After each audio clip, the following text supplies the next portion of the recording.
Joining me now to discuss is one of the co-authors of House Bill 71, Louisiana State Representative Lauren Ventrella.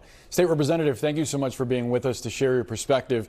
Does the bill specify what kind of penalty teachers like that will face?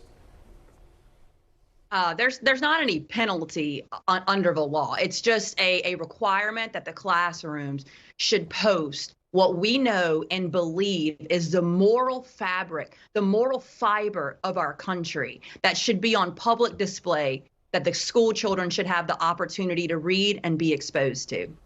So when you talk about the moral fiber of our country, you realize that this country is an amalgamation of cultures, right, and different faiths. And even within Christianity, people don't interpret those commandments the same way.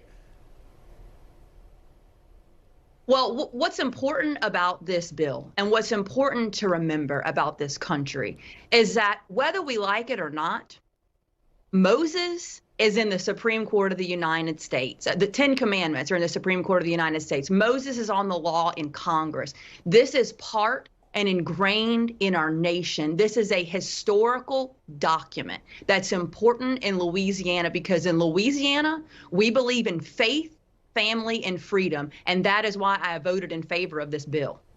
Sure, but you also recognize that the Constitution of this country, its founding document, doesn't include the word God or Jesus or Christianity, and that's for a reason, because the founding fathers founded this country as a secular one. You don't Boris, see that? I bet you CNN pays you a lot of money, and I bet you got a bunch of dollar bills. What does this have to do with the network that I work for or what I'm getting paid? Don't make this about that. Answer the question. Why did the founding fathers not include God in the Constitution if they wanted this country to be the way that you see it?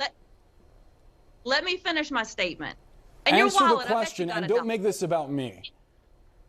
In God we trust. Well, make it about me. I got a dollar bill in my wallet. In God we trust is written on that dollar. It is not forcing anybody to believe one viewpoint. It's merely posting a historical reference on the wall for students to read and interpret it if they choose. But fundamentally, you understand that there's a separation between church and state, and that if you're a student at a school, say you're Muslim or Hindu or atheist, having that on the wall, doesn't that endorse a specific set of beliefs?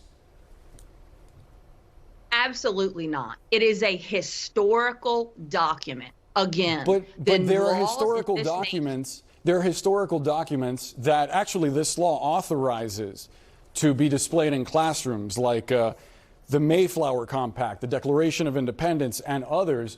But this one is specifically religious, and there's a difference there.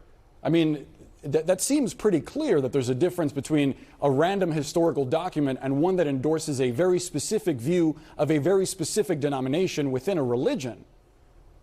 I don't agree with you that this is a random historical document. This is a I didn't say it was random, but there are others. Go ahead. This is a very valuable document. Look, this nation has gotten out of hand with crime, with the bad, negative things that are going on. Why is it so preposterous that we would want our students to have the option to have some good principles instilled in them? If they don't hear it at home, let them read it in the classroom. It's no different than the Mayflower Compact, which is mentioned in the document as well. I don't understand why this is so preposterous and that litigation is being threatened. It doesn't scare us in the state of Louisiana. We say bring it on.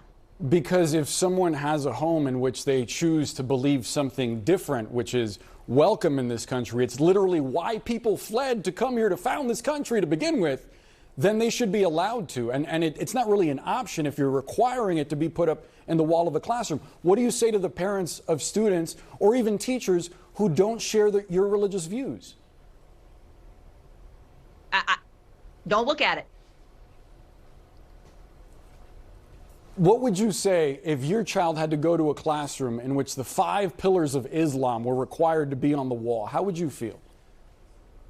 Again, this is not about the 5 pillars of Islam. This bill specifically states the Ten Commandments. It is a historical document. I'm presenting you with a hypothetical that would help you put yourself in the shoes of someone you may not understand and their point of view.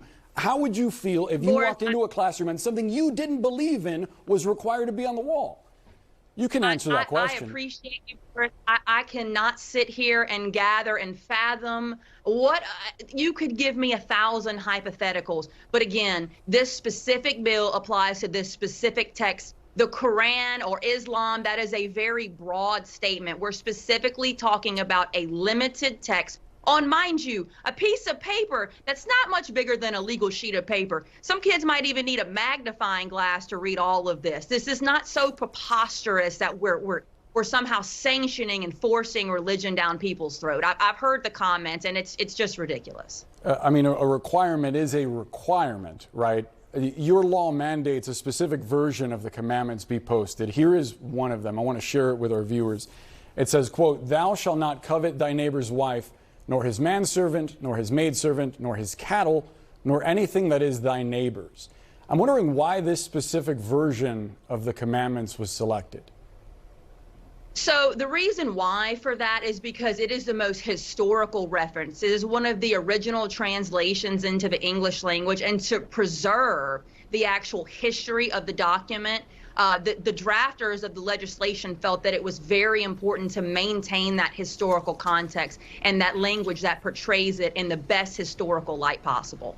I'm in no way diminishing anyone's beliefs. I don't think that my personal beliefs are important to this story, but I do have to point out and ask you about the fact that religious scholars don't even agree who wrote the Ten Commandments, where or when they were written. Does that not give you pause in any way that this comes from a religious document and not from something that's based in secular agreement or in a doctrine that a group of people have come to accept, something like the Constitution? Look, religious scholars may not agree, but I'm going to tell you right now, Louisiana in both houses agreed, and we passed this legislation. Look, Louisiana is not California or New York. It may make people uncomfortable in other states, but in this legislature this year, it was a resounding acceptance of this legislation, and that's what's most important. What should a teacher tell a kindergartner who asks what adultery is?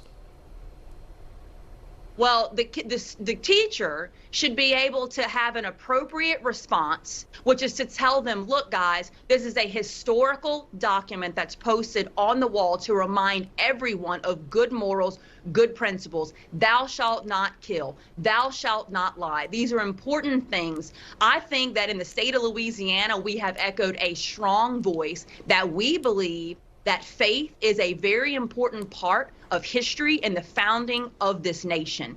Again, we've got it posted in historical buildings all over the place. I don't understand why this is such a shock factor to the nation that we would somehow do this. I'm proud that in the state of Louisiana, we're leading the charge on this, and I am proud to press the button in favor of that bill.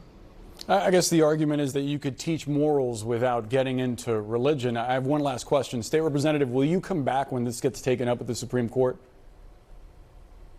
I'd be more than happy to have this conversation with you again, Boris. Maybe I'll get some of those dollar bills in my pocket one day like you on CNN so I can remind myself and God. I wish you would have made it personal, because it's not. It's about the story. It's not about me, and it's not about the amount of money in my wallet. State Representative Lauren Ventrella, I very much appreciate your time. Thanks for being with us. Thank you, Boris. I appreciate you. Stay with CNN. We'll be right back.